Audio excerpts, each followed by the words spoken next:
scholar natin ay si Sir Joyce. Meron mo na sa likod.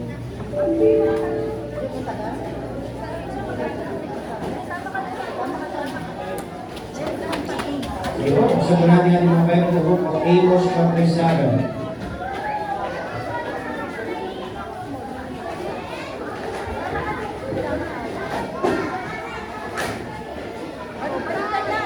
Sige po, forward na lang po kayo dito. Ayan. Sige, pagkatapos na mga nagkayos sa likod. Gusto ko, dalawa lang yun nandun ha. Dalawang magtutulong yun nandun. Tapos pasok ko dito. Sige po, buksan po natin ang mga Bible na book of Amos. Amos chapter 7.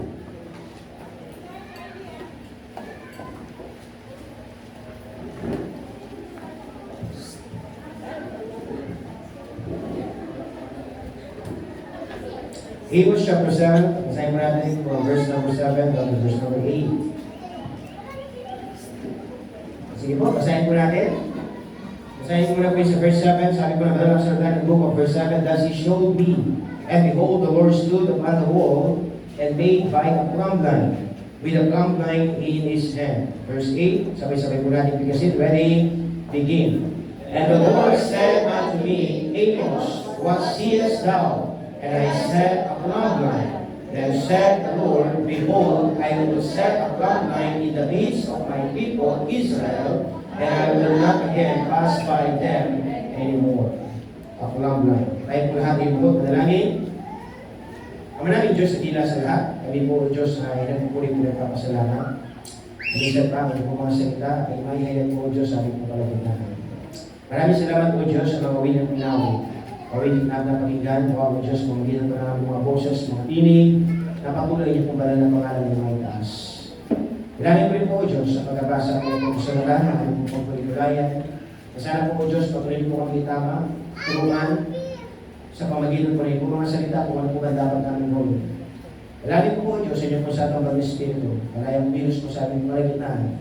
Hindi po ako makita, hindi ang inyo po mga salita, itago niyo po sa inyong krus, at patuloy magbigay mo ng katagumpayan at kasiyahan sa aming pong pagpapatuloy.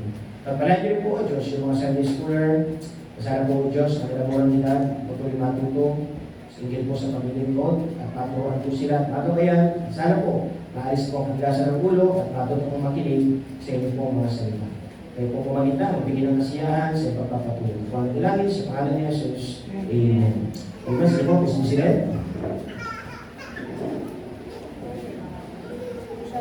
Brother Emerson po ay wala dahil po ay namatay yung kanyang nanay. So, ay nagigiraman sa mga bloodline family. No? Patuloy na bigyan po ng kalakasan ng Diyos na po ang mga bloodline family. So once again po, good morning. At ay nagpapasalamat sa Diyos sa mga nakalipas na araw, ulan, umaha, pero still, natuto tayo ng mga no? Talaga lakas sa ulan, no? Abagat. Maraming binaha, buti na lang yung lugar natin mataas. No? Kung hindi, isa tayo sa mga magsuswimming. No? Pero makikita mo yung mga Pilipino, no? Kahit na may baha, ini-enjoy nila yung baha. Diba? Sabi nila, meron na daw resort. Diba? Yung dagat daw, lumipat na. Tapos yung barko na China, diba? Nagpapatulog daw sa Manila eh. Diba? Yung mga nakita sa Facebook. Sa Manila, no? Dahil nga, binukog. Ako, pero ako naman gano'n. Ako. Hindi nyo pa napansin yung ating nabasa kanina? Doon sa ating scripture reading. Doon sa Amos chapter 9, verse number 6. Kung saan mga Brad? Amos chapter 9, verse number 6. Kasi po yung mga nangyari yan ay nakasunod po sa Bible. Amos chapter 9, verse number 6. Ayun po, sabi na sa Daniel, it is he that buildeth the stories in the heaven. Now po, and hath foundation his troops. His throne in the earth. He that calleth, kasi ninyo po mga kapatid po, he that calleth for the waters of the sea, and poureth them out upon the face of the earth. Na po, nasabi na salita ng Diyos yan, ang Panginoon siya tumatawag doon sa tubig sa dagat, at ito'y kanya binubuha, na po, at binubuhos niya doon sa lupa. Yan po ang plan. Na po, kaya yung gusto niya pasasin ng Panginoon dyan, ang Diyos, sabi niya, the Lord is His name. Na po, kaya note out, Sa buhay natin, nakakaranas tayo ng mga ganyan. Bakit? Kasi nga, yan ay pangungusap ng Diyos. Nangungusap ang Panginoon sa bawat mga tao na kailangan silang matutong manalangin. Would you imagine nung kasagsagan ng baha? Kasagsagan ng bagyo? No po, marami mga tao na lalo na doon sa part ng Manila dahil binaha sila. Akala nila di sila babahin eh. No po, kasi daw 5 years na yata hindi bumabaha doon. Yung last daw si Otoy. No po, but could you imagine, no po, bumaha doon sa kanilang lugar, hindi lang basta mababa, kundi talaga mataas. Maraming mga sasakyan na nasira. No po, dinubog. Maraming mga gamit. Kaya maraming mga tao nanalangin. Maraming mga tao lumapit sa Panginoon. Maraming mga tao na sila sabihin natin na tumawag sa pangalan ng Diyos. Ano sabi nila? O Panginoon, iligtas niyo po kami. No po, kagaya po mga kapatid, nagkinanta po ng choir. Si Kristo ang tagapagligtas. Amen? Siya lamang ang daan. Kaya nga lagi po sinasabi mga kapatid sa buhay po natin, could you imagine, kahit anuman ang iyong dinadanas, kahit anuman ang kasama ng iyong buhay, si Kristo pa rin natatawagin mo, ang Diyos pa rin natatawagin mo eh. Sa oras ng pagsubok, sa oras ng pangangailangan, sa oras ng karamdaman, no po, saan tayo uhugot ng pananampalataya, pagtitiwala, kung hindi tangi sa Panginoon. Okay po ako, pinatawag ako doon, no po, dito Tatay Emerson. No? Pagpasok pa lang ako, padating pa lang po ako, ang dami ng tao doon eh. Tatay Emerson, diyan si Pastor, diyan si Pastor. No? Tapos nanalangin, nagsalita po ng konti, English sa salita ng Diyos. No po? Tapos tayo po nanalangin. Ang lagi ko sinasabi sa kanila, nandun po, no po, sa oras ng kabagabagan, sa oras ng kabiguan, sa oras ng kahirapan, tanging ang Panginoon pa rin ang dapat nating lapitan. No po? Kaya sa buhay natin mga kapatid, yun ang mga dahilan na dapat ang isang tao naglilingkod sa Diyos. Amen? Na dapat ang tao pumupunta ng bahay sa bahan. Na dapat ang isang pananampalataya umaawit ng papuri para sa Panginoon. Kaya sabi ng Diyos mga kapatid, maraming mga tao lumili sa kanilang landas. Maraming mga tao tumataliwas sa gustuhan ng Panginoon. Kaya patuloy ang Panginoon, naghihintay kung kailan tababalik. Kaya sabi ng Diyos mga kapatid, na sana tayo patuloy na makabalik sa Diyos. Na po, alam niyo po, maraming mga kagamitan ngayon, substandard na eh. Ano ba yung word na substandard? Wala na doon sa tamang tibay, sa tamang sangkap. Na po, wala na doon sa tatag. Na po, kagaya po ng mga Chinese. Diba yung mga Chinese? No? Mura sa kanila. No? Mura nga, bili ka naman ng bili. Kasi bakit? Laging sira. Di ba? Bisa sabi natin, ay mura to. Yan lang, pagkabili mo yun, bukas sira na. Di ba? Ang tawag doon, substandard. Hindi matibay. Dahil substandard, marupok. Tama ba? Alam niyo ba kung ano mga upuan na yan? Yung mga upuan na yan, Eurotex yan eh. Alam niyo ba yung mga upuan na mura lang? Wala man 100 eh. Yan ang pagkaupo mo, lagap ka. Ang ganda tignan. Di ba? Ayun, mga parehas na ng upuan. Yan lang nga, ang problema, madaling masira. Alam niyo po ba mga kapatid, marami mga Kristyano ganun din. Substandard. Substandard ang isang tao sa kanyang paglilingkod. Walang tatag, walang tibay. No po, marupok. Kaya nga sabi ng Panginoon, ang Diyos ay nagtatalaga ng kailangan tayong magkaroon ng plumb line. Kamukha nyo nga tinabasa. Balikan mo nga, Brad. Ito sa Amos chapter 7 and verse number 7. May pinakita ang Diyos eh. Tapos sige, ayan nyo na yung mga bata-bata po kasi yan. Pero kapag si Sarah sumali dyan, hindi maganda. Di ba? Kaya dito lang yung tingin. No? Hayaan nyo sila. Po? So, sabi niya, Bapak Putin, sige, basahin nyo nga yan. Ready, begin?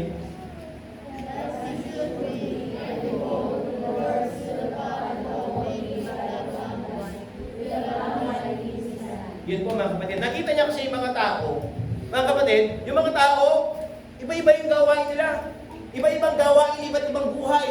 Nandoon sila sa masamang gawain. Kaya nga, alin pinakita ng kanilang master, ng kanilang Panginoon, na po, meron pinakita dito, meron akong hawak dito, plumb line. Alam niyo po may plumb line? Hulog. No, pwede ka ba mag-search yan para makita nila? Plumb line. No po, hulog. No po, ang hulog mga kapatid, no po, ginagamit ito ng mga mason. Alam niyo ba yung mga mason? Kamukha yung mga asawa niyo, mga mason no rin. Di ba? Di ba? O, mga mason. Diba yung mga mason? Inaano yun eh, ginagamit para makita na nandoon yung tamang tayo. Tama ba? Kasi kapag tama yung tayo ng building, ng poste, magiging matatag. Magiging matibay. Na po, kaya ginagamit ito ang plumb line. Ang sabi ng Panginoon. At tapos sabi sa verse number 8, "And the Lord said unto me, Amos, what seest thou?" Amos, ano nakikita mo? Plumb line. Sabi, a plumb line. Then said the Lord, "Behold, I will set a plumb line in the midst of my people Israel." Magpapakita ako ng plumb line. Ipapakita ko kung anong tama. Ipapakita ko kung anong nararapat. Alam niyo po ba ano yung plumb line natin? Ito po, salita ng Diyos. Na po, ito binigay. Ito ang kailangan natin maging sandigan ng ating buhay. Kaya nga sabi ng Diyos, patuloy ang mga lingkod ng Panginoon, mga pastor, nangangaral, na po na dapat tayo magbago, na dapat tayo mag-ayos. Na po sapagkat, sabi ng salita ng Diyos, ang plumb line, ito dito natin makikita yung tama. Na po, title po ng ating message, God's Standard for Living. Tamang pamumuhay. Tamang standard sa pamumuhay. Na po, ano po yung una? Plumb line is used for construction. Alam niyo ba ang Diyos, pinoconstruct niya yung buhay natin. Na po, ginagawa niya, inaayos niya. Our life is under construction. Alam niyo po ba, habang ikaw ay nabubuhay, your life is under construction. Ako po, pinalingkod ng Panginoon, my life is still under construction. Why? Kasi may kasalanan eh. Why? Kasi may kapintasan. Why? Kasi may mga tao na sabihin natin na minsan, kaya tayo gumawa ng hindi tama. Kaya sabi ng Diyos, your life is still under construction. The question is this, sino gumagawa sa buhay mo? Ang Diyos ba o si Satanas? Sino gusto yung mag-repair ng inyong buhay? Di ba dapat na magre-repair ng buhay natin yung expert? Awa? Sino yung expert? Ang Diyos. Na po, huwag mong ipagkatiwala ang iyong buhay sa iba. Na po kasi maraming tao pinare-repair nila ang kanilang buhay, kaso hindi doon sa expert. Pinare-repair nila ang kanilang buhay doon sa maling prinsipyo. Maling pangungusap. Maling gawain. Kaya ano nangyari sa kanilang buhay? Nagkakalensye-lensye na. Kaya nga minsan lumalabas sa mga bibig ng mga mag-asawa, ng mga tumatanda, ba't ganyan ang buhay ko? Nagkalensye-lensye na. Naging na-lensye plan. Di ba? Nagkalensye-lensye na. Bakit? Minsan, ang dinadamay natin, ba't ganyan ang Panginoon? Ganitong ginawa niya. Ano tanong? Hinayaan mo ba talaga ang Diyos ang kumilos? O hinayaan mo lang ang sarili mo? O ang gusto mong nasusunod ang iyong sarili? No po, pinahihiran natin ang katigasan ng ating ulo. Alam niyo ba, marami ng mga tao matitigas ang ulo? Pastor, anong ibig sabihin ng matigas ang ulo? Bakit meron bang malambot na ulo? Wala! Anong ibig sabihin? Ayaw magpaturo. Kaya sabi ng Diyos, bakit tayo dapat pumupunta ng bahay sa bahan?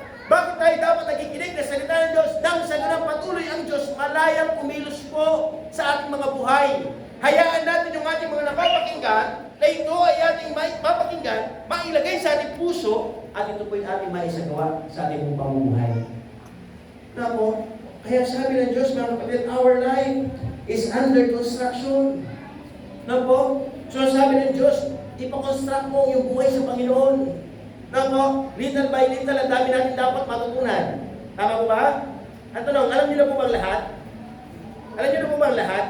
Di ba ang dami pa natin hindi alam? Tama po ba? Ito nga lagi yung sinasabi. Huwag mong isipin marami ka ng alam. Isipin mo wala ka pang alam.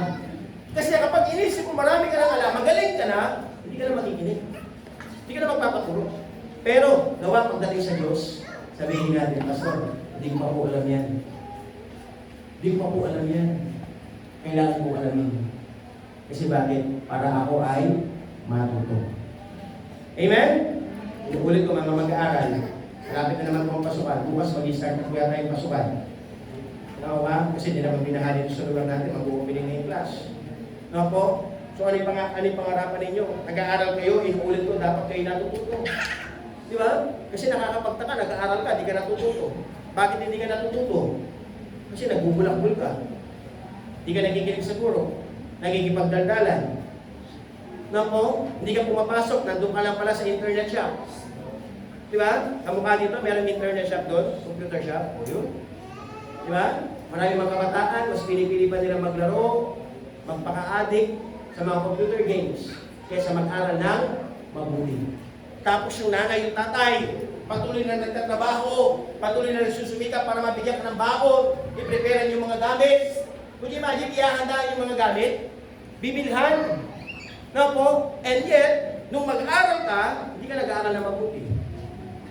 Sa tingin niyo po, yung pinambili. Yung pinag-ipon na pambili ng gamit, hiningi lang ba yun? Hindi mo ba pinaghirapan?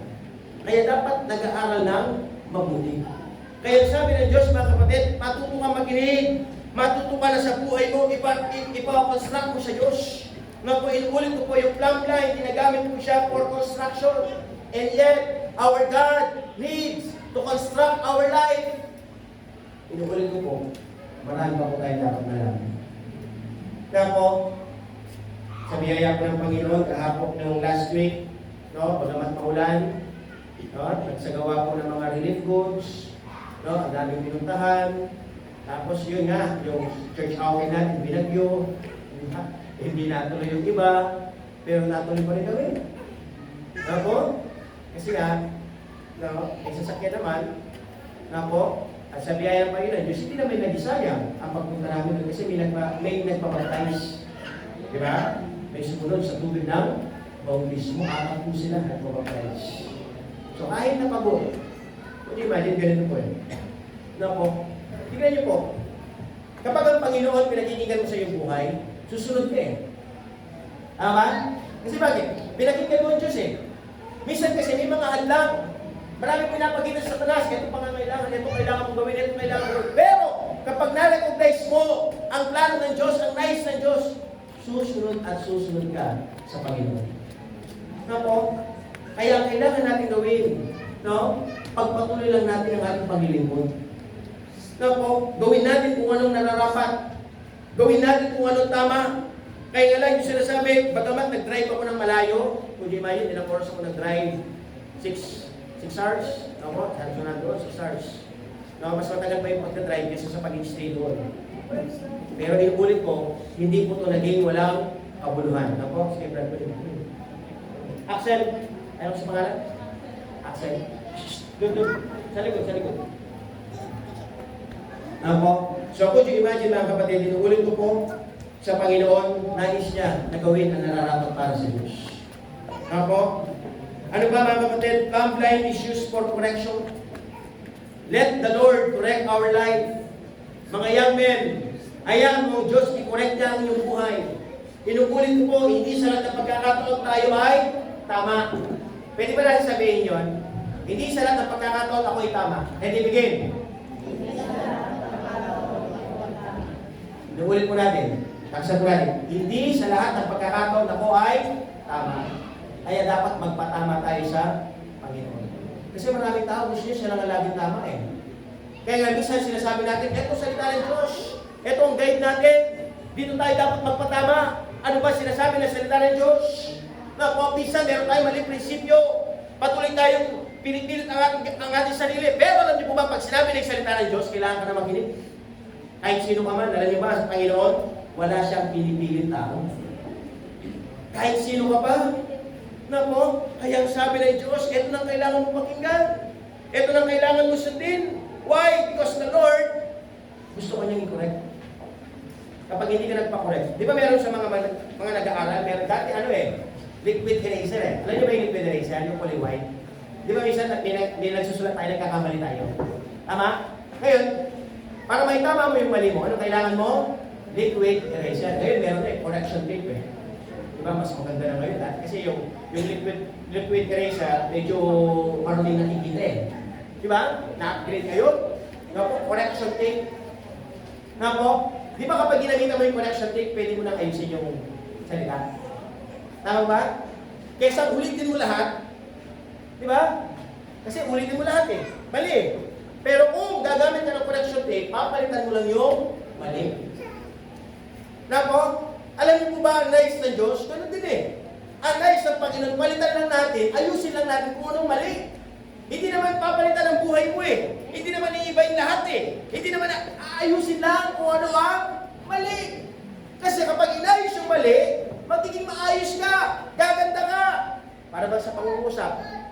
No po, kapag may mali sa pangungusap, papalitan mo, gaganda eh. Diba? Ang tawag doon, i-reconstruct. No po? Kaya sabi ng salita ng Diyos, mga kapatid, sa buhay po ng bawat isa, here is the Word of God. Let God correct our life. Minsan, maraming mga tao, ayaw magpakorek sa salita ng Diyos. Iulit ko po. Tinuturuan mo na sa salita ng Diyos, ayaw pa rin nila. Nilalabanan nila. At ang mga kapatid, sino pong lugi kapag hindi natin sinunod sa salita ng Diyos? Sino po ang lugi? Sino po yung talo?